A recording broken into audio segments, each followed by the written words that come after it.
देवताभ्यो नमः।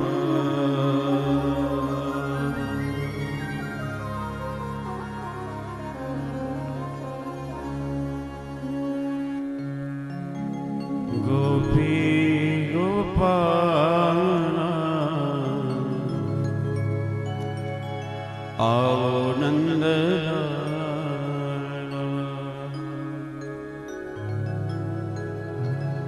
गोपी गोपाल आओ नंद गोपी गोपाल आओ नंद गोपी गोपाल आओ नंद श्री राधे गोपाल आओ नंद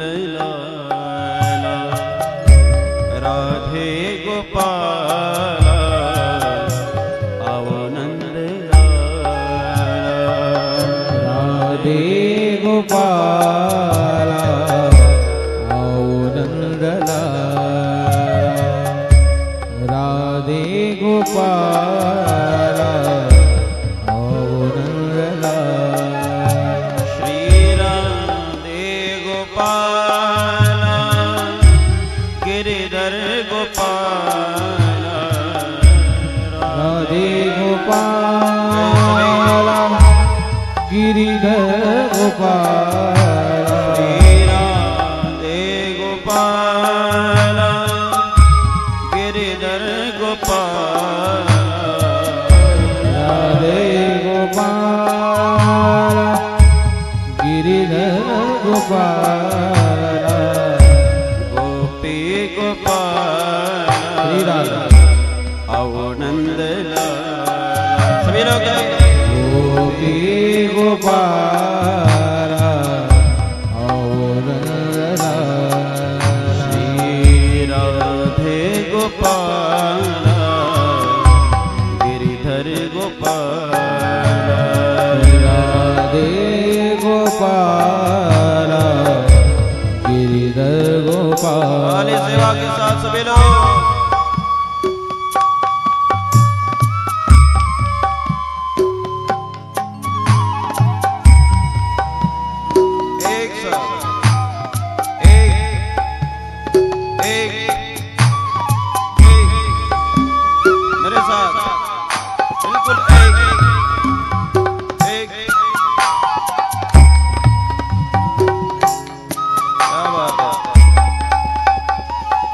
सभी लोग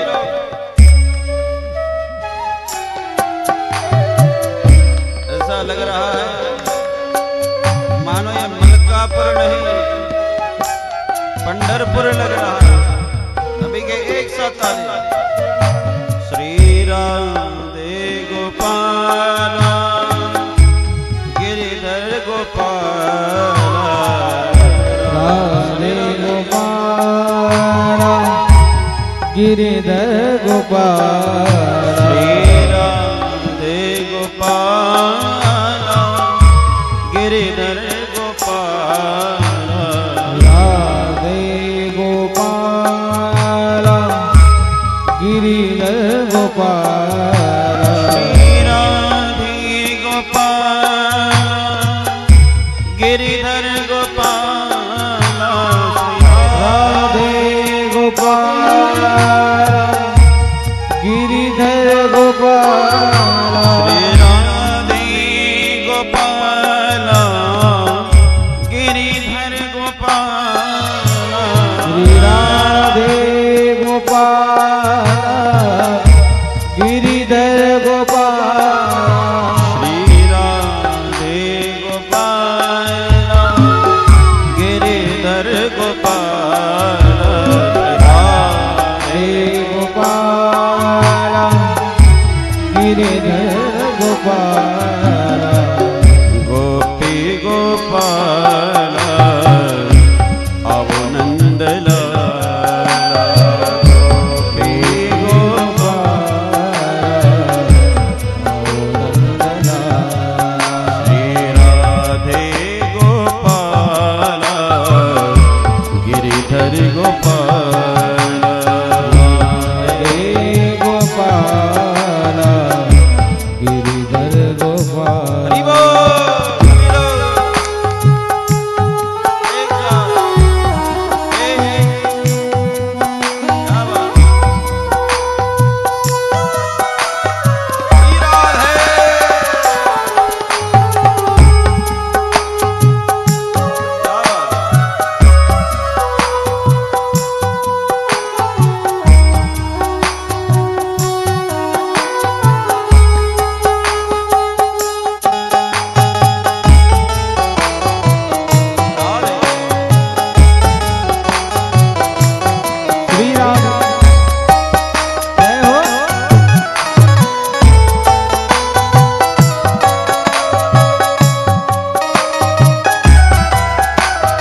सितारा नहीं,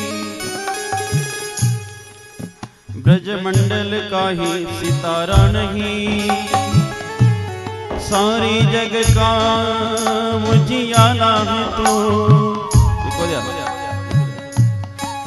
ब्रजमंडल का ही सितारा नहीं, सारी जग का उजियारा है तू। इतनी मनमोहता तुझ में नहीं, इतनी मनमोहकता तुझ में।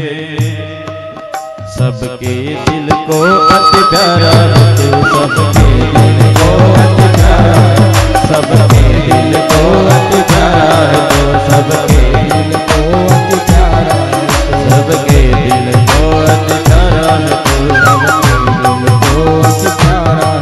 सबके दिल को अति प्यारा तू, सबके दिल को अति प्यारा। ओ यह जीवन क्यों न न्यौछावर हो, यह जीवन क्यों न न्यौछावर हो। जब जीने का ही सहारा है तू, यह जीवन क्यों न न्यौछावर हो। जब जीने का ही सहारा है तू, किस बातें बिसारो बता तुमको, किस बातें बिसारो बता तुझको। मनमोहन प्राण हमारा है तू, मनमोहन प्राण हमारा है, मनमोहन प्राण हमारा है तू, मनमोहन प्राण हमारा है तू, मनमोहन प्राण हमारा है तू, मनमोहन प्राण हमारा है तू। सबके दिल को अति प्यारा है तू, सबके दिल को अति प्यारा है तू, मनमोहन प्राण हमारा है तू, मनमोहन प्राण हमारा है तू। किस बातें विसारो बता तुझको, मनमोहन प्राण हमारा है तू, मनमोहन प्राण हमारा है तू, मनमोहन प्राण हमारा है तू।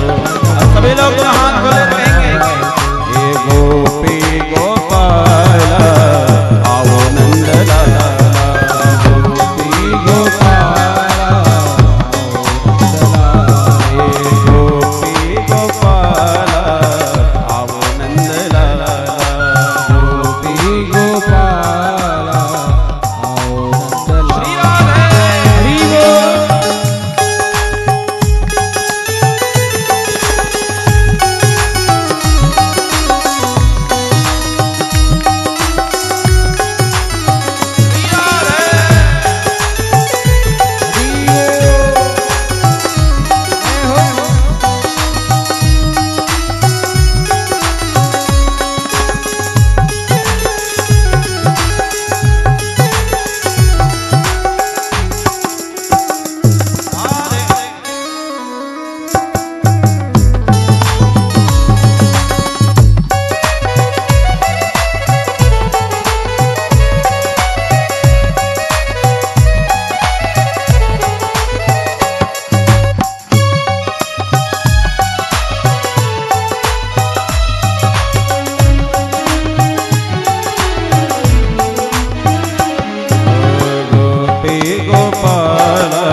गिरिधर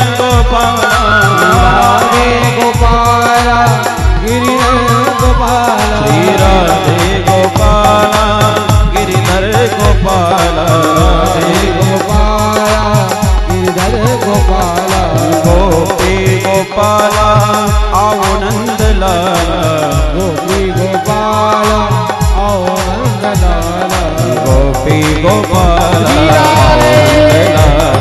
गोपी गोपाला पुकारेंगे सभी गोपी गोपाला आओ नंद लाला सभी लोग आओ नंद लाला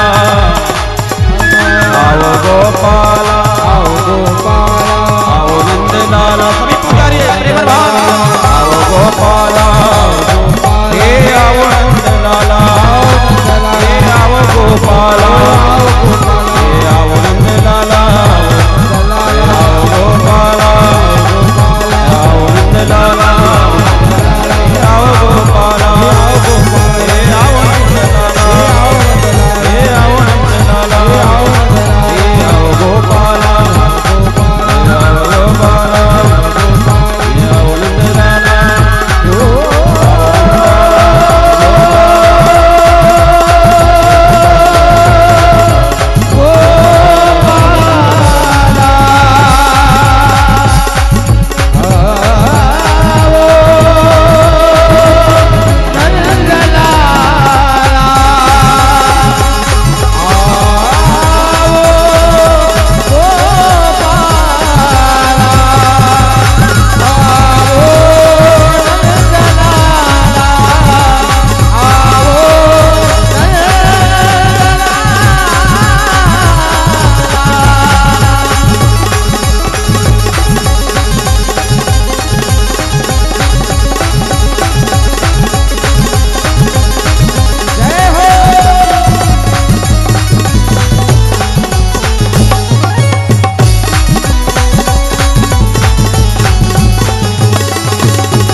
बोले बाल कृष्ण लाल की श्रीमद्भागवत महापुराण की ब्रज किशोरी श्री राधा रानी की बोल राघवेंद्र सरकार की पवन सुत हनुमान की उमापति महादेव की बोल वैष्णव साधु संतन की भारत माता की जय बोल भारत के वीर सपूतों की बोले स्वामी विवेकानंद की जय जय श्री राधे श्री द्वारिकाधीश की जय।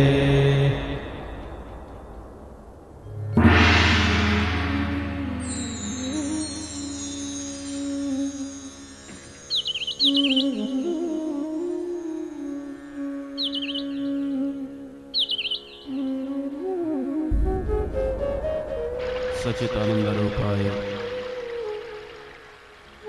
विश्वोत्पत्त्यादि हेतवे तापत्रय विनाशाय श्री कृष्णाय वयं नमः। परम मंगलमय परात्पर अखिलेश्वर तड़िंदित विनंदित पीतांबरधारी अकारण करुणावरुणालय बाल कृष्ण जी की प्रतिमयी वांग मूर्ति यह दिव्य भागवत कथा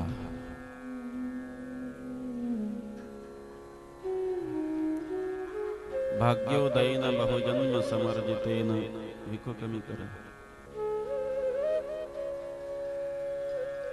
भाग्योदयेन बहुजन्म समर्जितेन सत्संगमं च लभते पुरुषो यदा वै। हमारे जीवन का अनंत अनंत जन्म का पुण्य जब थोड़ा भी को कमी करें, हमारे जीवन के अनेक जन्मों का पुण्य जब उदित होकर फलिद्रूप होता है, तब ही हमें कहीं सत्संग सुनने की बुद्धि प्राप्त होती है और हमें सत्संग सुनने को मिलता है। एक क्षण का भी सत्संग मिले तो कई जन्म का पुण्य है, समझो। आज तो आपको एक दो क्षण नहीं, दिन नहीं, अपितु 7 दिन का आपको सत्संग मिल रहा है। आप कितने भाग्यशाली होंगे।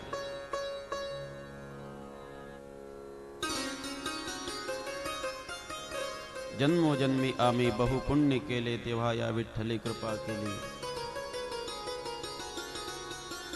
आणि म्हणून परम पावन या भागवत कथेच्या मंडपात बसून तुम्ही ती कथा ऐकता। विगत 5 दिन से हम और आप सभी उस कथा गंगा में स्नान कर रहे हैं, गोते लगा रहे हैं। हमारे मलकापुर के उस भारत माँ के वीर सपूत शहीद श्री संजय जी राजपूत, जिनके द्वितीय पुण्य स्मरण के उपलक्ष्य में हम और आप सभी विगत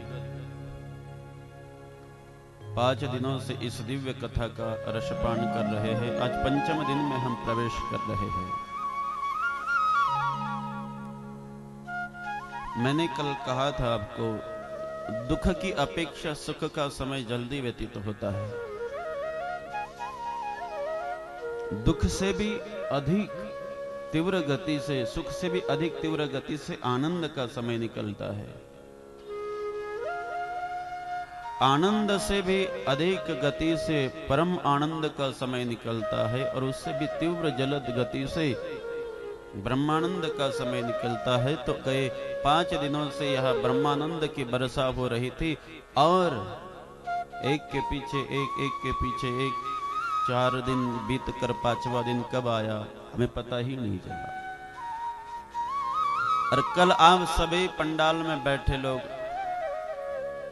भगवान के जन्म में गोपियां बनकर झूम झूम कर नृत्य कर रहे थे, आनंद ले रहे थे, और मुख से गा रहे थे, नंद घर आनंद भयो। कल साक्षात नंद आनंद कंद भगवान कृष्ण चंद्र बाल, और आप सभी को वो आनंद मिला जो आप चाहे जितना पैसा खर्चा करे फिर भी न मिले, वो आनंद कल आपको मिला। ये आनंद तभी मिल सकता है जब भगवान आते हैं। हमने पहले दिन भगवान की चर्चा करते हुए भगवान के विशेषण गिनाए थे, जिसमें भगवान का एक विशेषण था आनंद। आनंद साक्षात भगवान का स्वरूप है, और जो आनंद कंद भगवान कल पधारे, तो हमने ये नहीं कहा कि नंद घर लाला भयो, हमने ये नहीं कहा नंद घर कृष्ण भयो, हमने क्या कहा, नंद घर आनंद भयो। क्योंकि आनंद तो साक्षात भगवान है, और जब भगवान आ जाए तो ही व्यक्ति को आनंद मिल सकता है। आनंद आप यदि संसार में ढूंढोगे तो कभी नहीं मिलेगा। आनंद यदि आप परिवार में ढूंढोगे तो कभी नहीं मिलेगा। लेकिन हम ढूंढते रहते हैं। कई लोग अपने परिवार में आनंद ढूंढते हैं। नया मेहमान आएगा तो शायद आनंद मिलेगा, बच्चा होगा तो शायद आनंद मिलेगा, नई बहू घर में आएगी तो शायद आनंद मिलेगा, हमें पोता हो जाएगा तो आनंद मिलेगा, पोते की शादी हो जाएगी तो हमें आनंद मिलेगा। क्या हमको आनंद मिलता है? आनंद की इच्छा करते करते जीव इस संसार की यात्रा करता रहता है, और अंत में जाकर मौत को प्राप्त हो जाता है, किंतु इसे आनंद प्राप्त नहीं होता। कैसा होगा जब आनंद है ही नहीं। हम आनंद तो चाहते हैं, लेकिन लेकिन हम उस आनंद की दिशा भूल चुके हैं। आनंद पाना है ना तो आप कथा में आओ, आनंद पाना है ना तो सत्संग करो, आनंद पाना है ना तो भगवान का नाम लो, आनंद मिलेगा।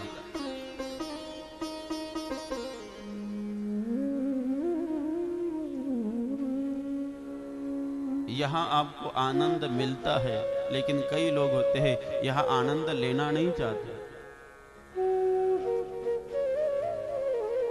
कई माताएं तो ये सोच सोच कर कल खड़ी रही कि मैं यदि नाचने लग जाए तो पड़ोस वाली क्या कहेंगे।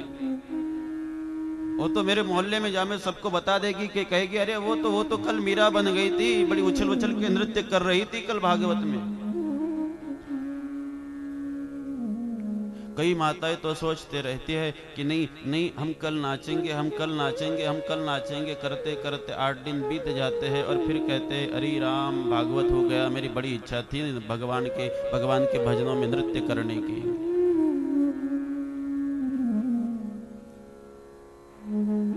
जीव का स्वभाव होता है प्यारे, जहां लज्जा आनी चाहिए वहां लज्जा नहीं आती, और जहां नहीं आनी चाहिए वहां लज्जा आती है।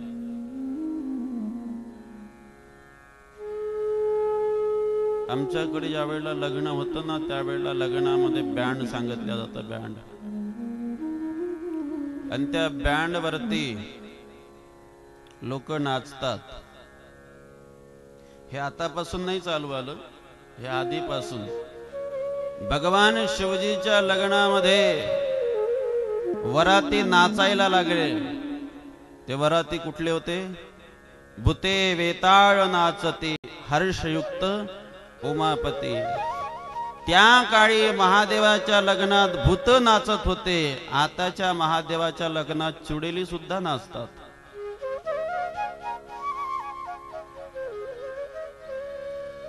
तिचे केस मोकळे, डोक्यावरचा पदर राहत नाही, आणि तो पदर मग तर बाबा तिला पाऊच नका, आणि त्यातल्या त्यात नागिन वगैरे वाजली तर मग तो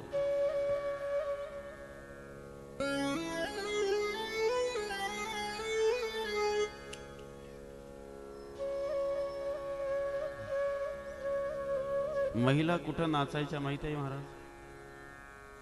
मी ती या व्यासपीठावरून सांगणार नाही, आपण ज्याने त्याने विचार करायचा या गोष्टीचा।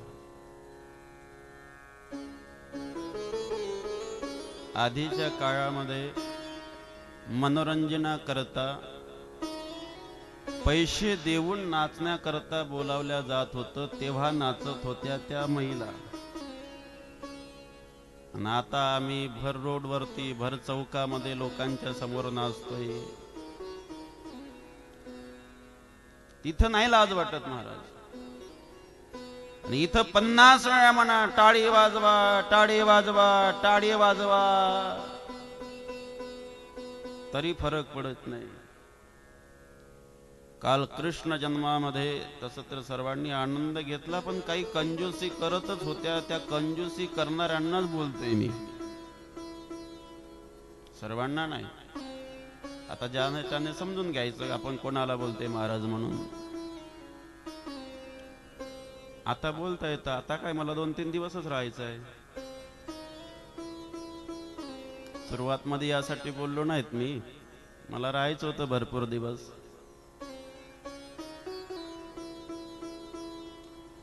लेकिन भगवान ने हमारे लिए कंजूसी नहीं करी ना, तो हमने भगवान के लिए कंजूसी नहीं करना चाहिए। काल आपण कृष्ण जन्माची कथा या ठिकाणी पाहिलं, सर्व लोक आनंदित होऊन आमचे बऱ्याच ठिकाणी पुरुष मंडळी थोडं लाजतात, ते नाही नाचत, पण या ठिकाणी आमच्या सर्व पुरुष वर्गाने सुद्धा तो आनंद या ठिकाणी अनुभवला। का? कारण ज्या ठिकाणी भगवंत येतो त्या ठिकाणी आनंदाला बोलवावं लागत नाही, आनंद चालून येतं। म्हणजे साक्षात आनंदच मूर्तिमंत स्वरूप म्हणून भगवान अवतरित होतात। म्हणून आज गवळणीतल्या, आज गोकुळातल्या 90 वर्षाच्या म्हाताऱ्या सुद्धा आज 16 शृंगार करतात आणि यशोदा मातेच्या दरबारामध्ये येतात। आणि यशोदा मातेच्या मांडीवर असणाऱ्या त्या सुंदर सावळ्या भगवंताला पाहतात आणि गवळणी म्हणतात, सावळा देखीला आनंदाचा, सावळा देखीला आनंदाचा, तेने आनंदाचा पूर आला, तेने आनंदाचा पूर आला, सावळा देखीला आनंदाचा, सावळा देखीला आनंदाचा.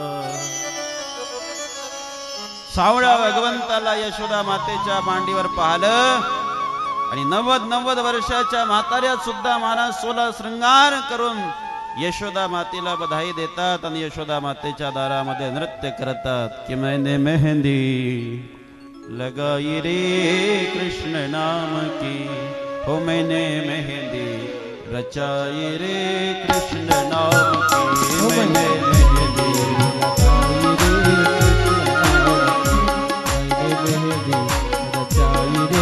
कृष्ण नाम, हो मैंने बिंदिया सजाई रे कृष्ण नाम की, हो मैंने बिंदिया सजाई रे कृष्ण नाम की, मैंने बिंदिया सजाई रे कृष्ण नाम की, मैं बिंदिया सजाई रे कृष्ण नाम.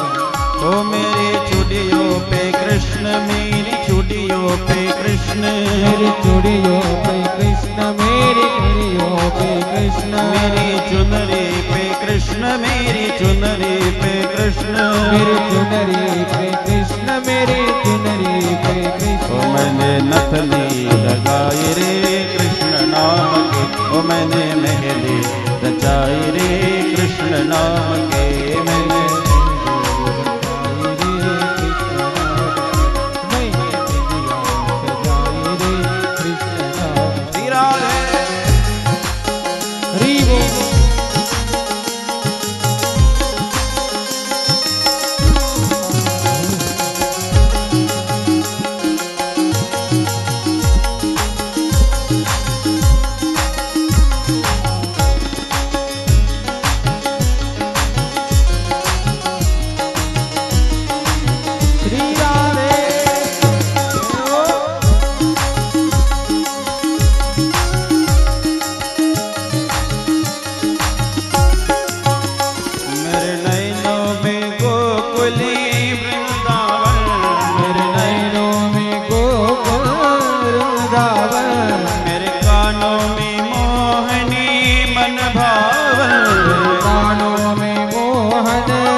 होठों पे कृष्ण, मेरे होठों पे कृष्ण, मेरे होठों पे कृष्ण, मेरे हृदयों में कृष्ण, मेरे हृदयों में कृष्ण, मेरे हृदयों में कृष्ण, मेरे हृदयों में कृष्ण. वो मैंने ज्योति जलाई रे कृष्ण नाम की, वो मैंने मेहंदी लगाई रे कृष्ण नाम, वो मैंने मेहंदी रचाई रे कृष्ण नाम की.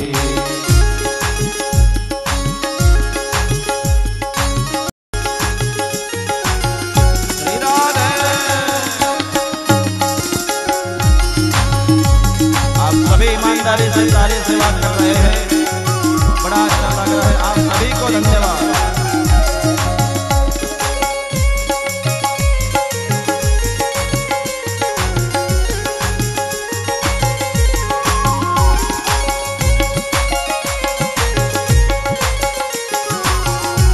जय हो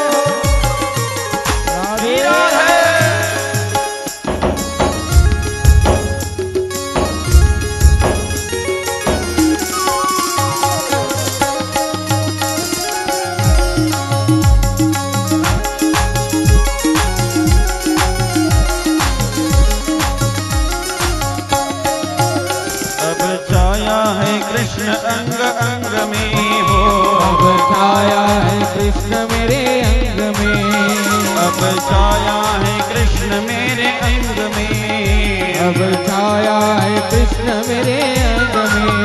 मेरा तन मन रंगा है कृष्ण रंग में, मेरा तन मन रंगा है कृष्ण रंग में। मेरा जीवन है कृष्ण, मेरा जीवन है कृष्ण, मेरा जीवन है कृष्ण, मेरा जीवन है कृष्ण। मेरा प्रीतम है कृष्ण, मेरा प्रीतम है कृष्ण, मेरा प्रीतम है कृष्ण, मेरा प्रीतम है कृष्ण। मैंने माला बनाई रे कृष्ण नाम की, मैंने माला बनाई रे कृष्ण नाम की। तो मैंने मेहंदी लगाई रे कृष्ण नाम की, मैंने मेहंदी लगाई रे कृष्ण नाम की। ओ मैंने बिंदिया रजाई रे कृष्ण नाम की, मैंने लगाई रे कृष्ण नाम की। ओ राधा नाम की, ओ राधा नाम की, ओ कृष्ण नाम की, ओ कृष्ण नाम की, हे कृष्ण नाम की, ओ कृष्ण नाम की, ओ राधा नाम की, ओ राधा नाम की, ओ कृष्ण नाम की, ओ कृष्ण नाम की, हे राधा नाम की। हे राधा नाम की। अंश 90 साल की मैया आज 16 श्रृंगार करके नंद बाबा के दरवाजे पर आती है और बधाई देकर गाती है कि मैंने मेहंदी लगाई रे कृष्ण नाम की, ओ मैंने बिंदिया सजाई रे कृष्ण नाम की। उदार मना होकर के नंद बाबा आज अपना सर्वस्व लुटा रहे हैं। हजारों गौ दान करी है, हजारों, केवल गैया दान नहीं करी तो कैसी सोने से सिंह सजाए हैं, चांदी से खूर सजाए हैं और ऐसे सोने चांदी से सजाई हुई गौ मां को हजारों गौ मां ब्राह्मणों को दान करी है। सोना चांदी माणिक मोती हीरे जवाहरात सब लुटा रहे हैं भगवान, सब लुटा रहे नंद बाबा, लेकिन गोप उसे लेते तो है लेकिन एक दूसरे को कहते पागल, अरे अरे अरे कौन सा हीरा लेकर जा रहा है तू? अरे असली हीरा, असली माणिक, असली मोती वो यशोदा की पलना में झूल रहा है। वो सच्चे हीरे को छोड़कर ये क्या ले रहा है? हातात घेतलेलं सर्व दान लोक फेकून देतात आणि देवाला पाहण्या करता जातात आणि त्या देवाला पाहिल्यानंतर विचार करतात, अरे एवढा सुंदर देव, एवढा सुंदर देव, एवढा मोठा हिरा आपल्याला मिळाल्यानंतर त्या नाशिवंत क्षणिक सुखाची प्राप्ती करून देणाऱ्या हिऱ्याची काय आवश्यकता आहे? म्हणून मोठमोठे हिऱ्याचे सुद्धा हिरे आज गोकुळामध्ये रस्त्यात पडलेले आहेत। दया दुधाचा पूर आलेला आहे आणि गवळणी सर्व यशोदा मातेच्या द्वारात येतात। ज्या वेळेला नवीन मूल जन्माला येतं ना त्या घरी काहीतरी मान मागायला येतात यजमान लोक। आमच्याकडे आहे अजून पद्धत, इकडे आहे का? नवीन मुलगा झाला की मान मागायला जातात ना तुमच्याकडे? नाही तिकडं? होते काही लोक येतात, ते वाद्य वाजंत्र येतात घेऊन आणि मग ते वाजवतात, काहीतरी मागतात, त्याला मान मागणं म्हणतात। इकडं नाही? नाही इकडं? आमच्याकडे आहे आता पण। नवीन मुलगा जन्माला आला की त्या घरी ते काही बधाई मागण्या करता येतात, ते वाद्य वाजवतात त्या ठिकाणी आणि मग काहीतरी मागतात। आज नंद बाबाच्या द्वारावर सुद्धा मान मागण्या करता यजमानजी येतात आणि त्या ठिकाणी आले आणि मग मान मागणारा नंद बाबाला बधाई देतो। नंद बाबा बधाई हो, आपको भी लख लख बधाई। इस उम्र में भी आपको लाला भयो है, बड़ी अच्छे आनंद की बात है, आपको लख लख बधाई। हाँ भैया आपको भी बधाई। बोलो क्या चाहिए आपको? तो मान मांगने वाला हाथ जोड़कर कहता है महाराज कुछ नहीं चाहिए, मुझे तो आनंद हुआ कि आपको लाला भयो है। मैंने बोला इतने दिन के बाद अपने यजमान को लाला भयो है, चलकर बधाई देते हैं और इसलिए मैं बधाई देने के लिए आया हूँ। और बड़े प्यार से कहने लगा हाथ जोड़कर कि मेरे मन आनंद भयो, कि मेरे मन आनंद भयो, ब्रजराज हिया चल आयो, अपने अपने प्रीतम को सब परिवार पठायो। जैसे ही मैंने सुना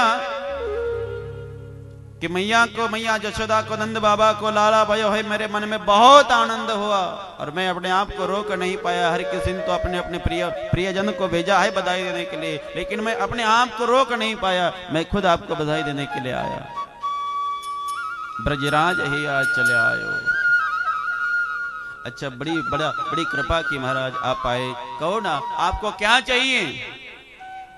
बोले महाराज मुझे तो कुछ नहीं चाहिए, लेकिन जब मैं निकल रहा था ना, तो मैं जब निकल रहा था तो मेरे जो पिताजी है ना, तो मेरे पिताजी ने पूछा मुझे कहाँ जा रहे हो? बोले नंद बाबा को बेटा हुआ है ना, बधाई देने के लिए जा रहा हूं। अच्छा, नंद बाबा को बेटा हुआ है तो उतरते जीवन में जिनको बेटा हुआ है, आज नंद बाबा चाहे मांगोगे वो देने के लिए तैयार हैं। तो आप मेरे तरफे भी, मेरे करवे भी उनका अभिनंदन करना, उनको बधाई देना और मेरे लिए कुछ मांग कर लाना। क्या मांगना? तो वह मान मांगने वाला कहता है नंद बाबा को कि मेरे तात कहो समझाई राजो, लाए आशीष दीजो। मेरे पिताजी कह रहे थे कि जाकर मेरी तरफ से आशीर्वाद देना लल्ला को कि जुग जुग जिए, और उन्होंने लल्ला के जन्म की खुशी में कुछ मांगा है। क्या मांगा? 200 भैंस दूध मन की मेरे तात को दीजो। एक मन दूध देने वाली, माने 10-10 किलो एक समय पे दूध देने वाली ऐसे 200 भैंस मेरे पिता ने मांगे। किसी ने कुछ मांगा, किसी ने कुछ मांगा, लेकिन मेरी पत्नी मेरे आगे आई और मेरी पत्नी मुझे कहने लगी कहाँ जा रहे हो? जब से मैं सुन रही है कोई घोड़ा मांग रहा है, कोई हाथी मांग रहा है, कोई दूध के लिए गैया मांग रहा है, कोई भैंस मांग रहा है, कहाँ जा रहे हो? बोले तुझे पता नहीं? अरे नंद बाबा को बेटा हुआ है और वृद्धावस्था में बेटा हुआ। नंद बाबा इतने खुश है, आज जो मांगेंगे नंद बाबा देंगे, और इसीलिए सबने कुछ ना कुछ मांगे। बता तेरे लिए भी कुछ लाऊं? तो पता है उस ब्राह्मण पत्नी ने क्या कहा? उस ब्राह्मण पत्नी ने कहा, मैंने सुना कोई कुछ मांग रहा है, कोई कुछ मांग रहा है। नंद बाबा को लाला भयो है, इसका मतलब ये नहीं कि हम उन्हें कुछ भी मांग लें। कि तब बोली मेरी घरवाली, नंद बाबा से कहते हैं कि मेरी घरवाली तब मुझे बोल रही थी कि तब बोली मेरी घरवाली अग्नि के नीके जइयो। आप धीरे धीरे जाना, और थोड़ो दीनी बहुत कर मानियो, प्रीति राखो घर आइयो। नंद बाबा को कुछ मांगना नहीं, नंद बाबा जो भी दे, यदि थोड़ा सा भी दे तो उसे बहुत मानना और घर लौट कर आ जाना, तो हमारे और नंद बाबा के संबंध अच्छे रहेंगे, प्रेम संबंध बने रहेंगे। नंद बाबा ने इतना सुना और सुनकर हंसने लगे। हंसकर कहते हैं कि यह सुनो हंसो नंद धाड़ी के, तिन अलक मनोरथ किने। कि यह सुनो हंसो नंद धाड़ी के, तिन अलक मनोरथ किनो। जो कुछ कहो सुनो काहो सो, दोनों दोनों दीनों। महाराज जो उसने मांगा था नंद बाबा ने सबके दुगुना दुगुना दे दिया। क्यों? नंद बाबा को बड़ा आनंद था। आज 1 दिन हुआ, 2 दिन हुआ, 3 दिन हुए, नंदोत्सव चल रहा है। कानाकोपऱ्यात असणाऱ्या जीवाला आज आनंद आहे। सर्व येतात, गरीब असो, श्रीमंत असो, वृद्ध असो, बाल असो, सर्व येतात, नंदबाबाला बधाई देतात। पण गोकुळामधलं एक पात्र अजून आलेलं नाही। त्या पात्राचं नाव आहे रोहिणी माता। रोहिणी माता का? रोहिणी ही वसुदेवाची पत्नी आहे आणि वसुदेव हा कंसाच्या कारागृहात आहे। आणि धर्मशास्त्र असं सांगतं, पातिव्रत्या माऊलीनी जर पतीच्या जीवनात दुःख असेल तर पत्नीने कुठल्याही आनंदाच्या महोत्सवामध्ये, आनंदामध्ये सहभागी व्हायचं नसतं। नाहीतर आताच्या रोहिण्या,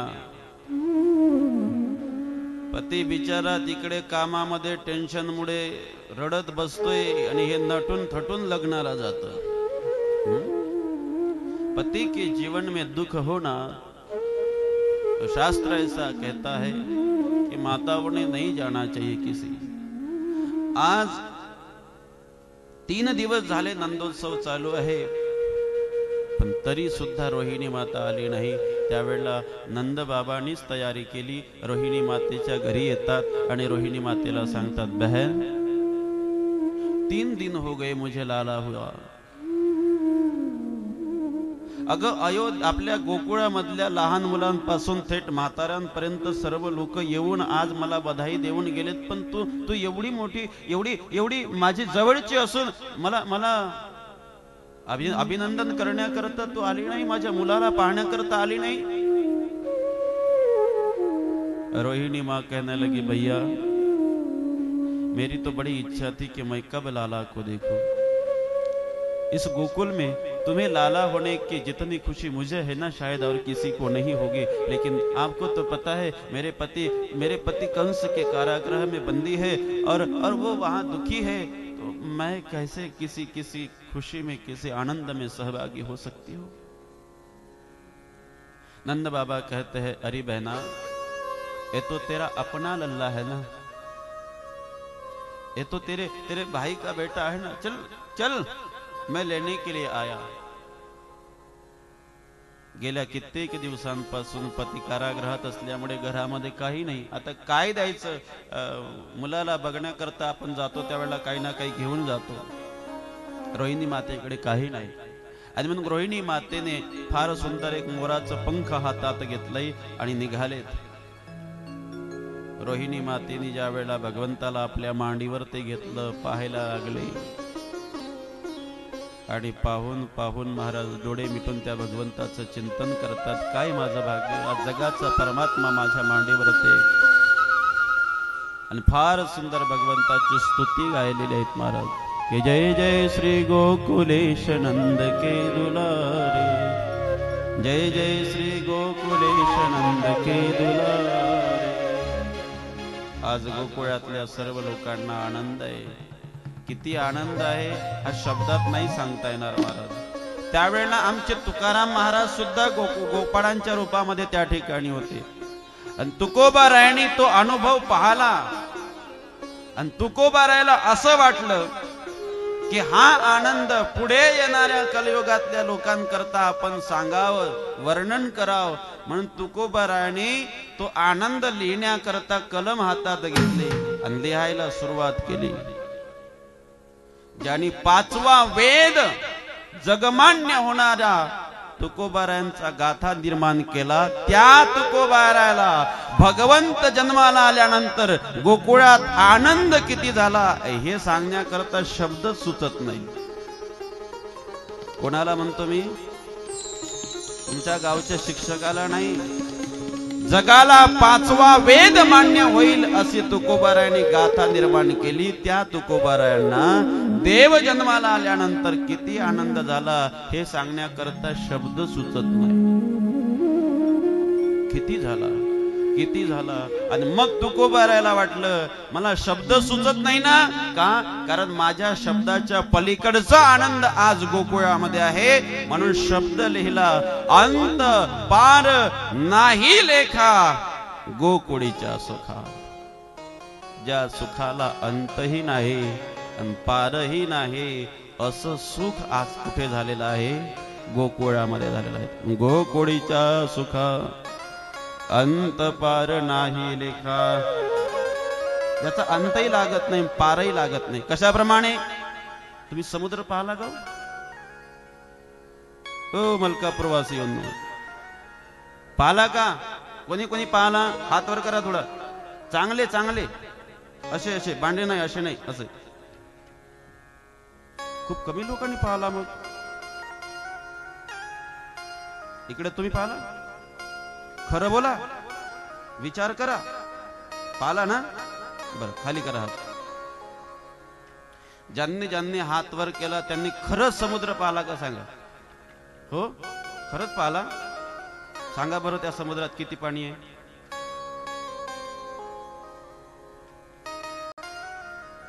पाहला ना? सांगा ना. अथांग समुद्र पाहला. समुद्र पाहला नसेल, त्या समुद्रामध्ये नावेत बसून फिरून आला असेल. काही लोक समुद्रात नावेत बसून या देशातून त्या देशात गेले असेल. त्यांना तरी किमान समुद्रात किती पाणी आहे सांगता येईल? येईल? बरं, एखाद्या व्यक्तीने विचारच केला की नाही, आता आपल्याला समुद्राची लांबी रुंदी खोली मोजायचीच आहे आणि त्यात किती पाणी आहे ते काढायचंच आहे, काढता येईल का? अरे, त्या समुद्राचा अंतही लागत नाही आणि पारही लागत नाही. जसं समुद्र पाहून सुद्धा समुद्रात किती पाणी याचा अंत पार लागत नाही, तसं देव जन्माला आल्यानंतर गोकुळात किती आनंद झाला, त्या आनंदाचा अंतही लागत नाही आणि पारही लागत नाही. म्हणून तुकोबाराय म्हणतात, अंत पार नाही लेखा. मला लिहिण्याकरता सांगण्याकरता शब्द सुचत नाही, एवढंच लिहावं लागल. त्याचा अंत लागत नाही, पार लागत नाही. असं सुख का झालं हो? याचं कारण तुकोबाराय सांगतात. बाळ कृष्ण नंदागरी आनंदल्या नरनारी. 2 मिनिटं आपण यावरती चिंतन करू. कृष्ण जन्म म्हणजे काय? गोकुळातल्या लोकांना आनंद मिळाला कधी?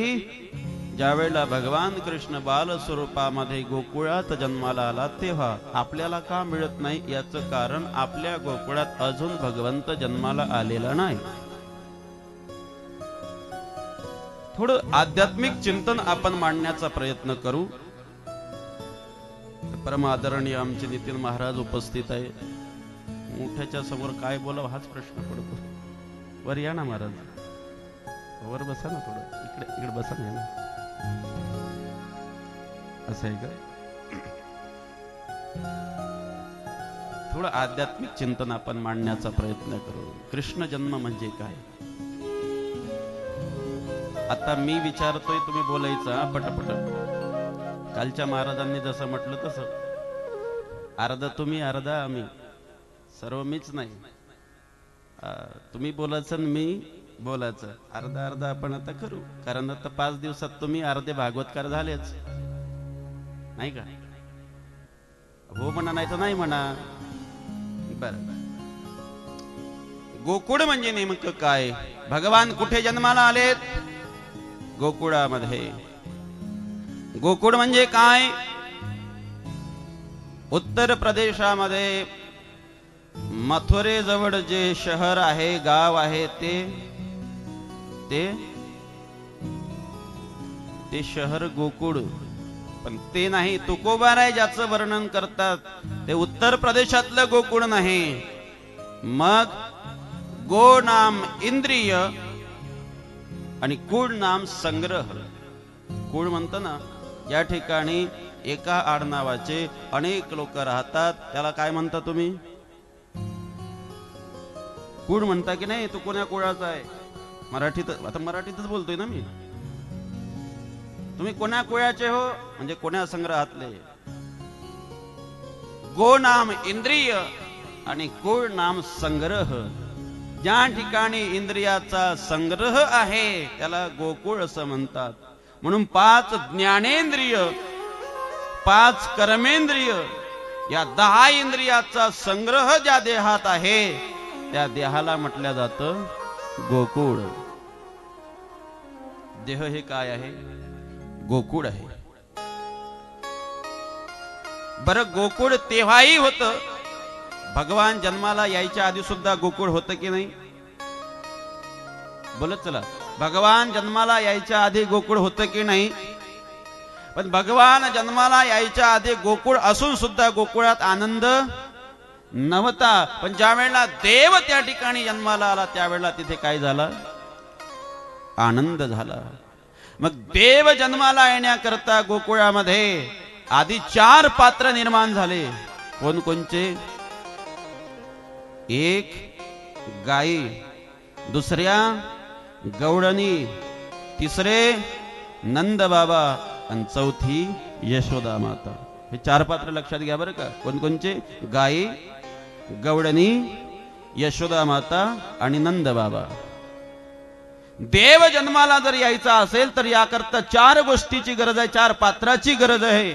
मग जसं गोनाम इंद्रिय, कुळ नाम संग्रह, इंद्रियाचा संग्रह जो आहे त्याला गोकुळ म्हणतात. मग मनुष्य देह जर गोकुळ आहे आणि या देहामध्ये जर तुम्हाला भगवंताला आणायचं असेल तर त्याकरता सुद्धा या देहामध्ये आधी 4 पात्र निर्माण व्हायला पाहिजे. किती? 4. कोणकोणचे? आत्ता सांगितलं मी. कोणकोणचे?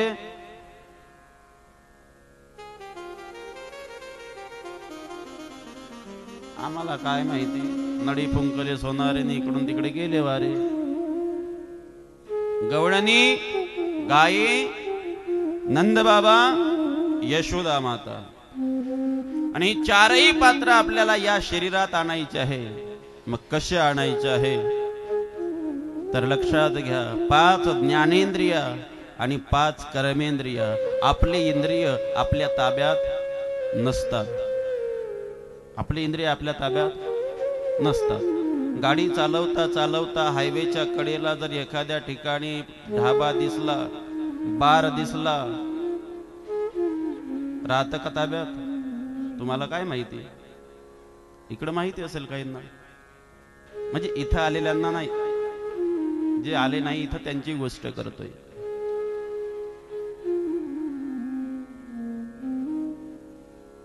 एखाद्या वेळेला एखाद्या माऊलीनी चांगली भाजी केली आणि चांगला वाघमारे मसाला टाकला आणि त्या मसाल्याचा सुगंध घराच्या बाहेर आला आणि तो एखाद्याच्या नाकात गेला, त्याला भाजी खाऊ वाटतं का नाही? ते आवडते का इंद्रिय? मग ते घरी येऊन सांगतं का आपल्याकडे मसाले भात करा. मला ऐका नाही का, मला काय सांगायचं आहे.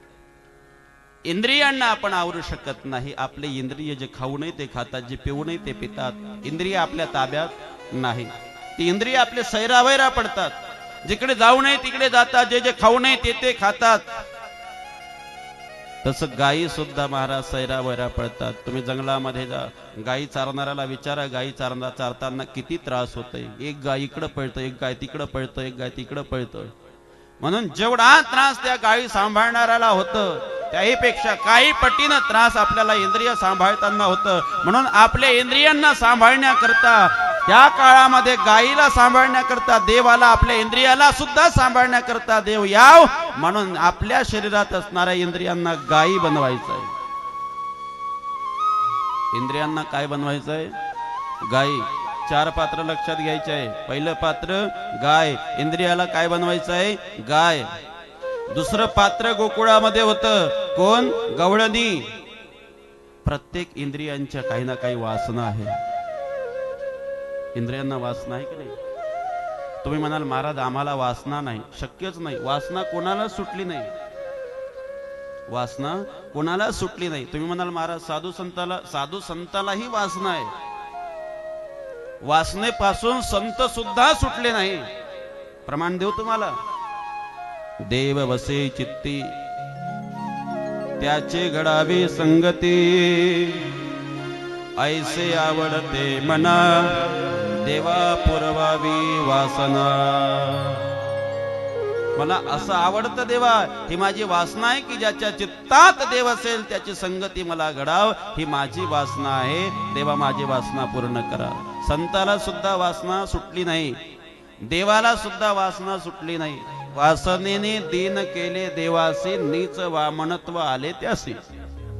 वासना देवालाही सुटली नाही, मग तुम्हाला का सुट? फक्त संतांच्या वासनेत आणि आपल्या वासनेमध्ये फरक आहे, एवढं मात्र आहे। म्हणून आज आपल्या ज्या इंद्रियांच्या वासना आहेत त्या इंद्रियांच्या वासनेंना गवळणी बनवायचं आहे। काय सांगितलं मी? आपल्या इंद्रियांना गायी, वासनेंना गवळणी, आणि या शरीराचा राजा आहे मन, त्या मनाला बनवायचं आहे नंद बाबा, आणि या शरीराची राणी आहे बुद्धी, त्या बुद्धीला बनवायचं आहे यशोदा। आलं का लक्षात? चार पात्र आलं लक्षात तुमच्या? गवळणी, गायी, नंदबाबा, यशोदा, इंद्रियांना गायी, वासनेंना गवळणी, मनाला नंदबाबा, बुद्धीला यशोदा माता। आणि चारही पात्र ज्या वेळेला शरीररूपी गोकुळामध्ये अवतीर्ण होईल त्यावेळेला आपल्या शरीरामध्ये सुद्धा भगवान बाल स्वरूपाने प्रगट होईल, आणि ज्या वेळेला या शरीरामध्ये बाल स्वरूपाने भगवंत प्रगट होईल त्यावेळेला या शरीराला सुद्धा आनंद झाल्याशिवाय राहणार नाही। आनंद पाहिजे का? मग या शरीराला गोकुळ बनवा, या गोकुळात देवाचा प्रवेश करा, आणि मग गोकुळामध्ये देव आला की मग आनंद होईल। किती आनंद होईल? इतका आनंद होईल, इतका आनंद होईल, मग तया सुखा अंत नाही पार, आनंदे सागर हेलावती। त्या सुखाचा अंत होणार नाही, त्या सुखाला पारावार राहणार नाही, ते सुख शब्दात वर्णन करणार नाही। मग तर महाराज आपल्याला सुद्धा असंच म्हणावं लागेल, आनंदाचे डोही आनंद तरंग, तुका म्हणे खातो आनंदाचे लाडू आता आम्हाला। आणि गीत सांगू, एकदा देव प्राप्त झाला, एकदा देवरूपी आनंद प्राप्त झाला की मग महाराज शरीरातला प्रवास थांबतो, मनातल्या इच्छा संपते, आणि मग आनंदाशिवाय दुसरं काही शिल्लक राहत नाही। असा अवर्णनीय आनंद आज गोकुळामध्ये झालेला आहे। आणि म्हणून गोकुळामधल्या वृद्ध गवळणी सुद्धा आज आनंदाने नृत्य करतात। 1 दिवस, 2 दिवस, 3 दिवस, 4 दिवस,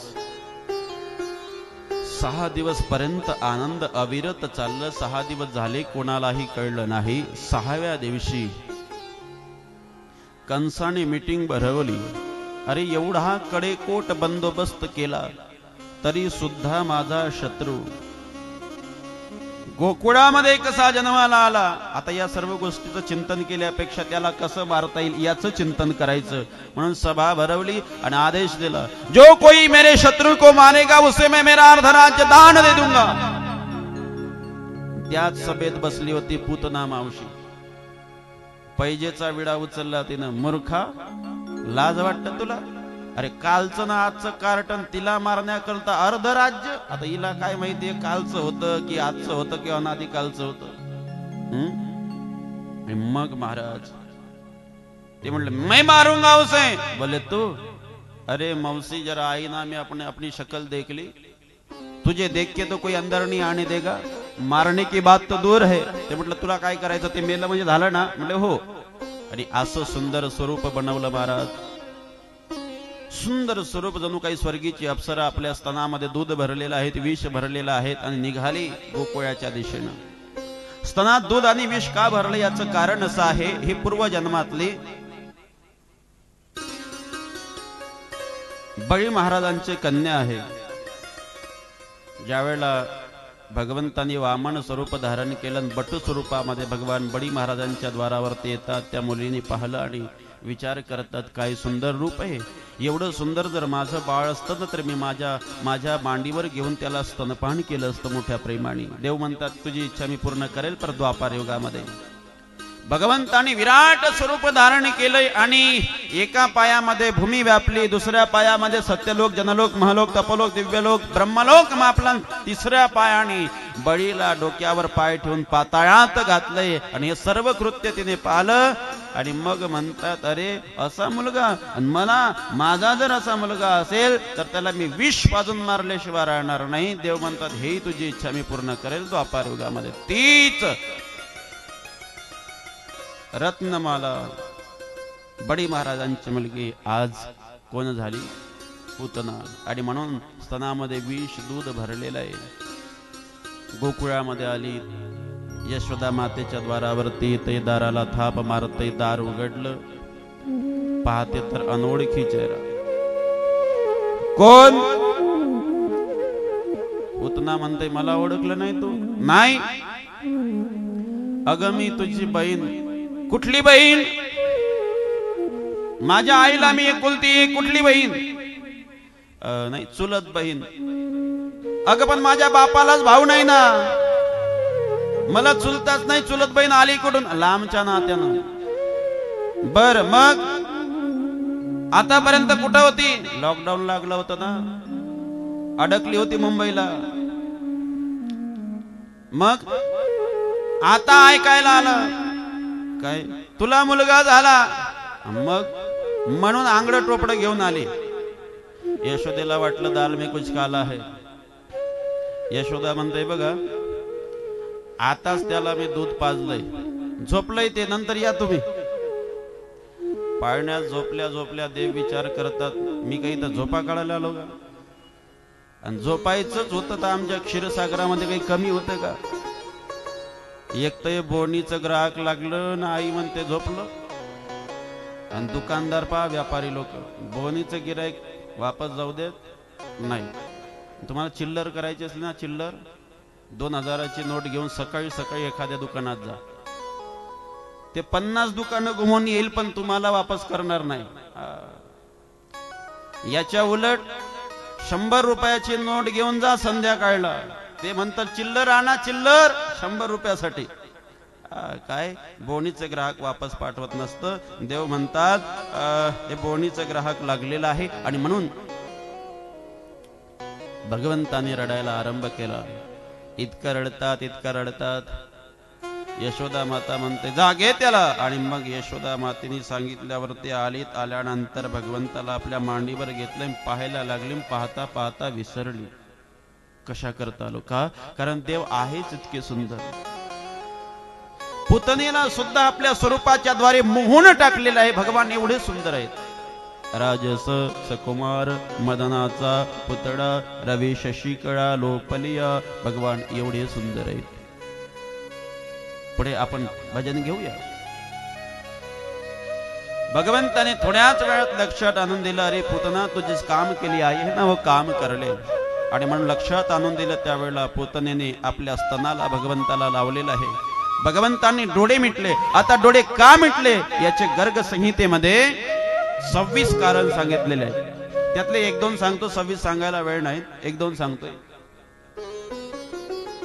डोळे मिटवून लोक चिंतन करतात, चिंतन. तुम्ही बघा घरी बसले की लोक असे डोळे लावतात, असे विचार करतात. भगवान सुद्धा विचार करतात.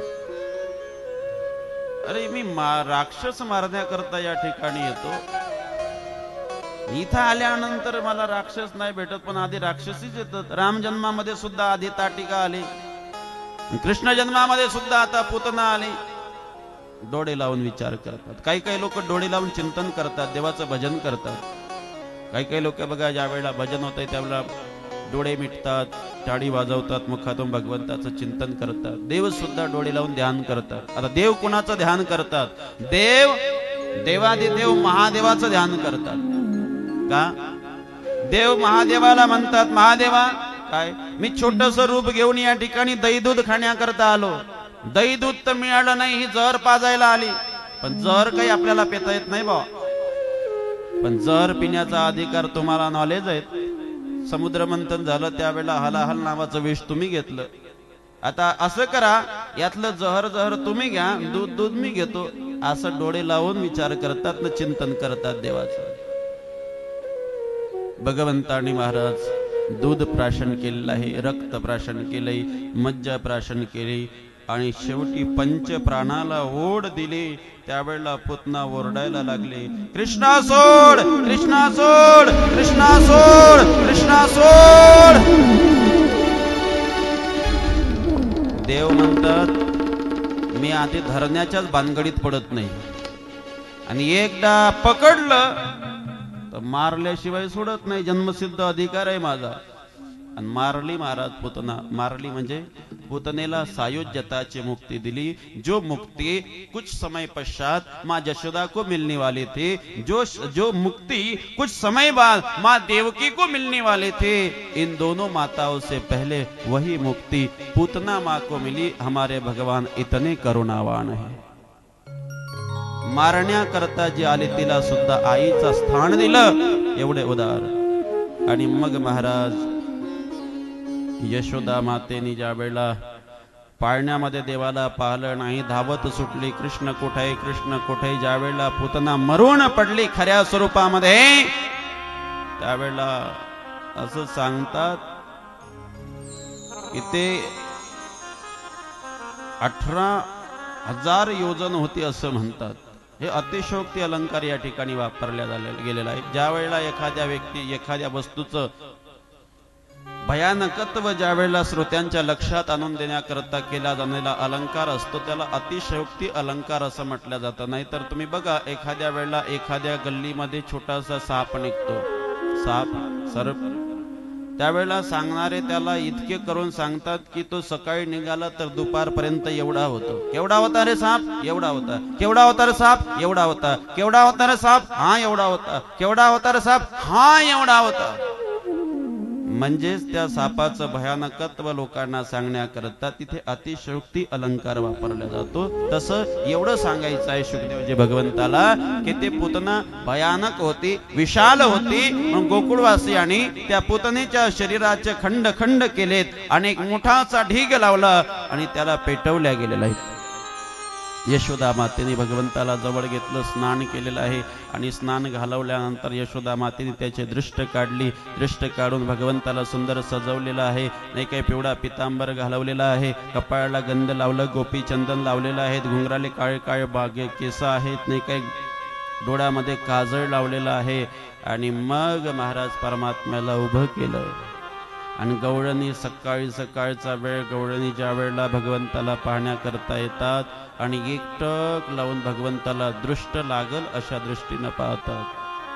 आणि सर्व गवळणी म्हणतात काय सुंदर स्वरूप आहे रे देवा तुझं, हे मेरे कन्हैया तू कितना कितना कितना अच्छा लग रहा है रे, कितना सुंदर है. सर्व गवळणी एकमेकीला म्हणतात का ग काय, अग हा देव थोडा मोठा असताना किती सुंदर झालं असतं. मला तर याच्याकडे पाहिल्यावर असंच वाटतं. कसं? गोपिया एक दूसरी को कहने लगे, लगे दुल्हा सा दिलदार सावरे, बड़ा बाका लगे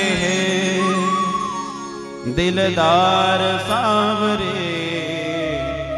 और गोपिया कन्हैया को ये पूछती है कि तेरा किसने किया श्रृंगार सावरे, तेरा किसने किया श्रृंगार सावरे, हो तेरा किसने किया श्रृंगार सावरे, हो तेरा किसने किया श्रृंगार सावरे.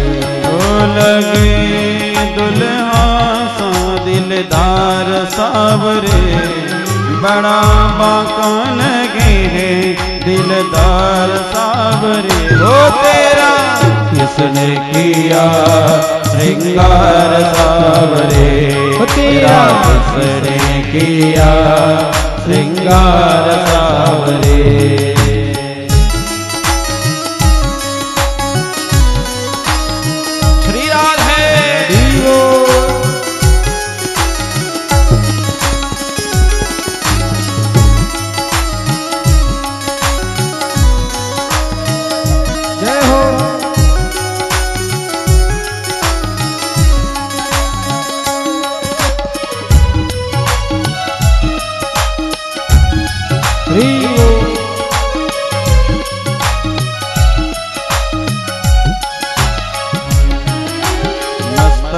परमल या गिरि चंदन केशर तिलक लगाया, केशर तिलक लगाया। मस्तक परमल या गिरि चंदन केशर तिलक लगाया, केशर तिलक लगाया।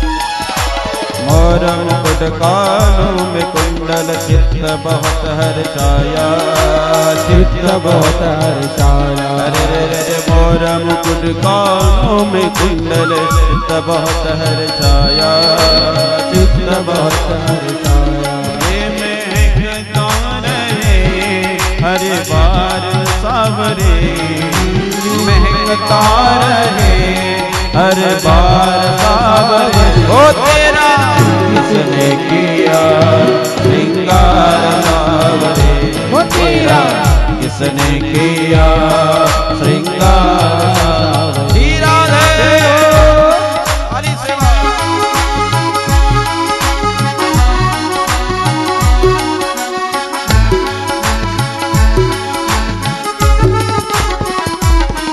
राधे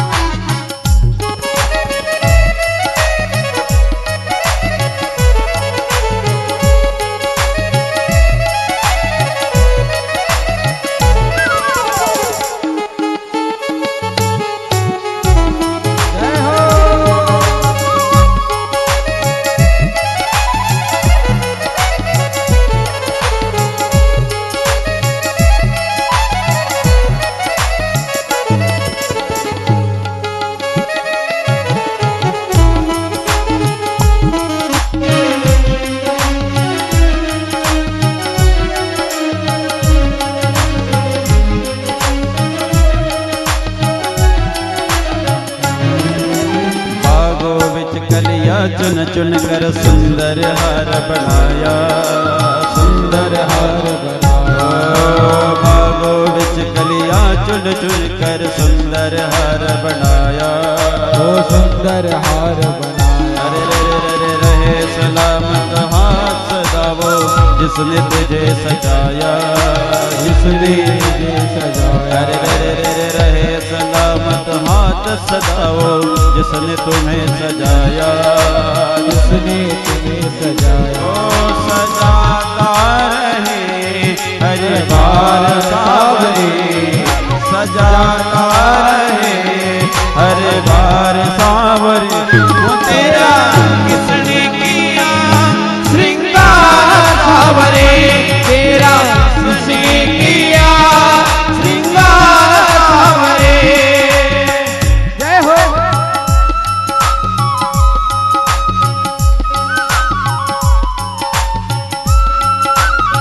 श्री राधे जय हो।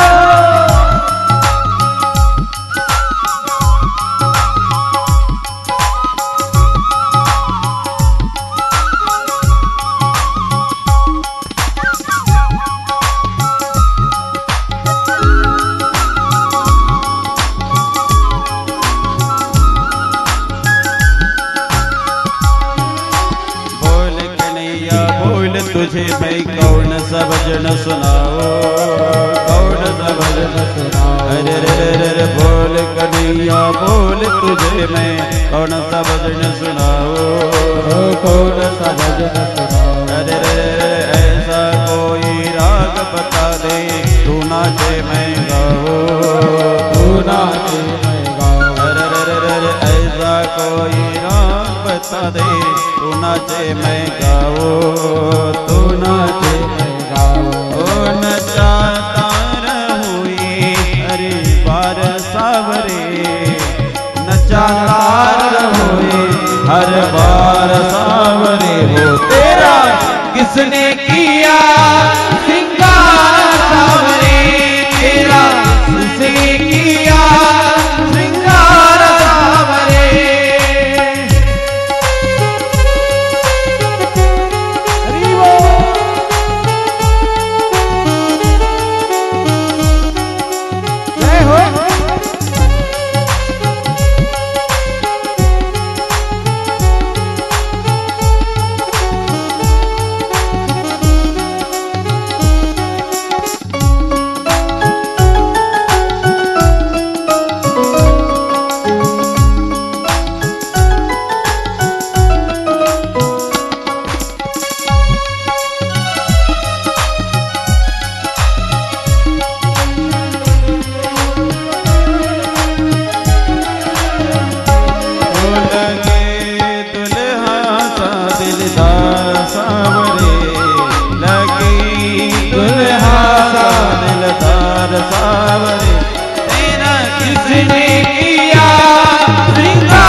परमल या गिर चंदन केशर तिलक लगाया,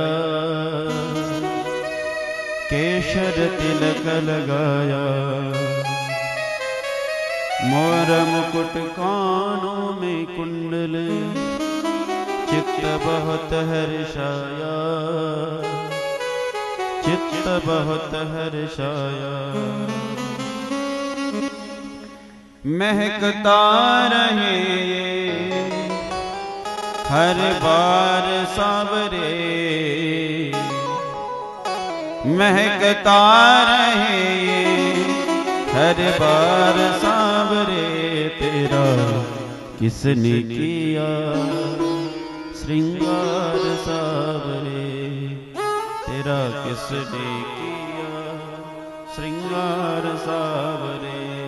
भगवान इतने सुंदर है। भगवान को यदि एक बार देख लो ना प्यारे, तो दुनिया की और कोई चीज आपको प्यारी नहीं लगेगी। पता है, हम दुनिया में जो लोग हैं उनकी स्तुति करते रहते, दुनिया में जो वस्तुएं है, दुनिया में जो जगह है उसकी स्तुति करते हैं। कितनी प्यारी जगह है, कितनी अच्छी वस्तु है, कितना प्यारा व्यक्ति है।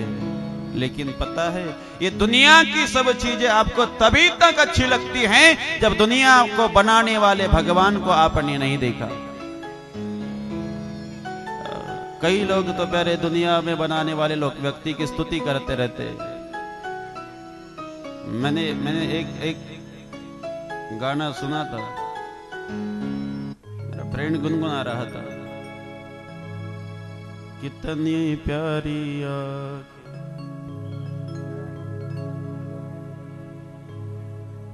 कितना हसीन चेहरा, कितनी प्यारी आँखें, कितनी प्यारी आँखें हैं, आँखों से झलकता प्यार कुदरत ने बनाया होगा फुर्सत से तुझे मेरे यार।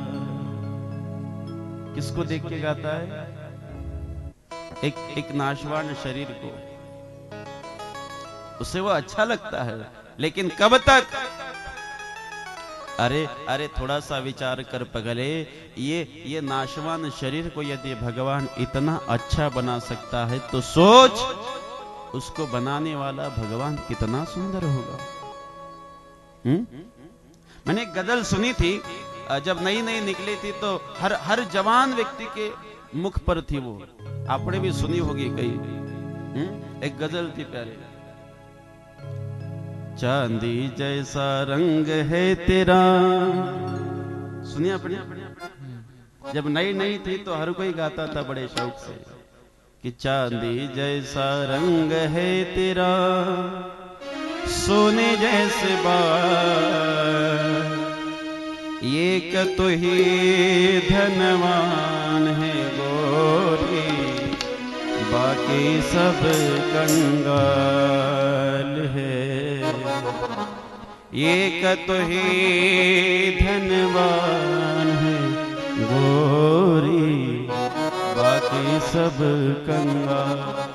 जब जवान लोग गाते थे ना तो बुढ़े लोगों को बड़ा गुस्सा आता था, बड़ा गुस्सा आता था। अभी एक बुढ़े ने सुना और बुढ़ा सुन के वो भी गया घर में। अब घर में वो दादी माँ बैठी थी, दादी माँ को देखकर लगा कि चलो चलो आज कुछ इनकी स्तुति की जाए। अब दादी माँ को देखा और देखकर दादी माँ की स्तुति करने लगा। तब दादी माँ का चेहरा वैसा नहीं था जैसा लिखा गया था, तो फिर बूढ़े बाबा ने शब्द बदल दिए। क्या? सोने जैसा रंग है तेरा। नाकातून शेंबूड येऊन राहिला होता ना, त्या शेंबडाला पाहिलं, सोने जैसा रंग है तेरा, चांदी सारखे पांढरे झालेले केस पाहिले आणि चांदी जैसे बाल, एक तो ही। घ्या पुढचं लिहून तुम्ही आता। दुनिया की सुंदरता आपको तभी तक भा सकती है प्यारे, जब दुनिया को बनाने वाले भगवान को आपने नहीं देखा। एक बार दुनिया बनाने वाले भगवान को देख लो और कोई आपको सुंदर नहीं लगेगा। भगवान इतने सुंदर है, कितने सुंदर, अरे इतने सुंदर, इतने सुंदर। किसी कवि के शब्द है, भगवान कैसे है? जरी की पगड़ी बांधे सुंदरी आंखों वाला, जरी की पगड़ी बांधे सुंदरी आंखों वाला, कितना सुंदर लागे बिहारी, कितना लागे प्यारा, कितना सुंदर लागे बिहारी, कितना लागे प्यारा। है चंदा ये सावरा, तारे है ग्वालबार, है चंदा ये सावरा, तारे है ग्वालबार, कितना सुंदर लागे बिहारी, कितना लागे प्यारा, कितना सुंदर लागे बिहारी, कितना लागे प्यारा। जरी की पगड़ी बांधे सुंदर आंखों वाला।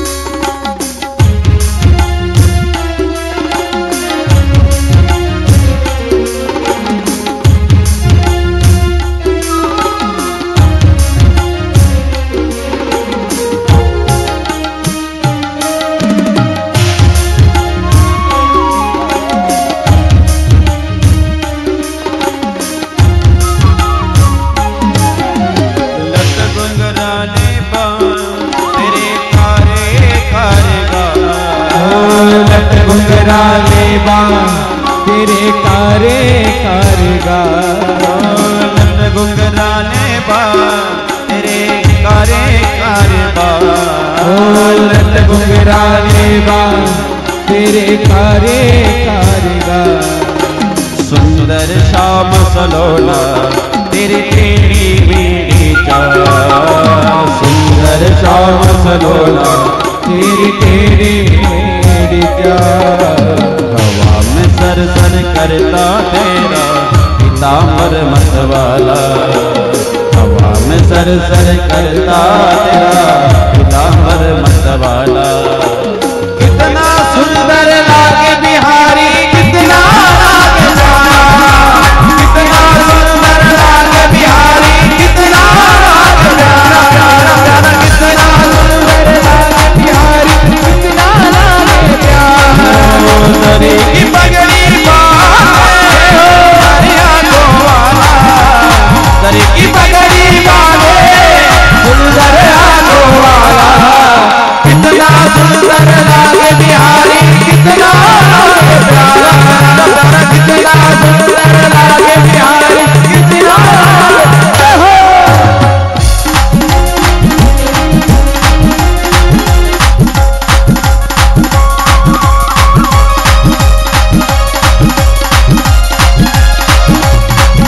हरि बोल।